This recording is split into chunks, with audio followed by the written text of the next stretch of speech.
maisons de justice et du droit, ce sont des créations entre les collectivités et la justice qui datent de 90 et qui ont été officialisées en 98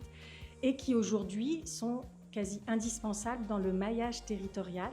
pour permettre à chaque citoyen, chaque justiciable potentiel futur, de trouver des renseignements proches de chez lui. Ça fait 2 ans et demi que la maison de justice et du droit d'Albertville avait dû brutalement fermer sur notre décision, chef de juridiction, parce qu'il y avait des problèmes en termes de sécurité. Celle-ci ouvre dans le quartier des Tours Sainte-Thérèse, qui dans la symbolique est parfait pour une maison de justice et du droit. On est dans un quartier qui évolue dans la durée, dans la mixité des populations, mixité des activités, mixité des usages, bref, un quartier qui, jour après jour, alors les choses prennent nécessairement du temps, mais un quartier qui évolue plutôt vraiment dans le bon sens. Pour nous, c'est le parachèvement de toute l'action que nous avons menée sur Albertville depuis une dizaine d'années maintenant, en apportant des services à ce quartier qui n'en avait plus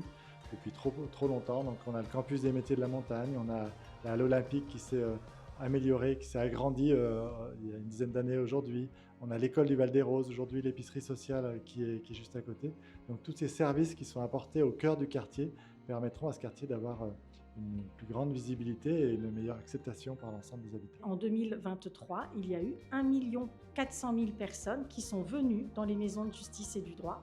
soit pour chercher des renseignements, soit parce qu'ils étaient convoqués, parce que c'est aussi un lieu de justice, soit pour des rendez-vous avec les conciliateurs sur le plan civil, soit pour des rappels à la loi sur les délégués du procureur, des stages aussi organisés sur le plan pénal ou sur des rendez-vous sur des accès au droit avec le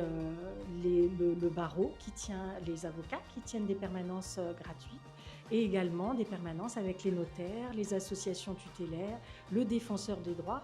Les maisons de justice et du droit sont d'une richesse extrême sur la diversité des intervenants qui viennent.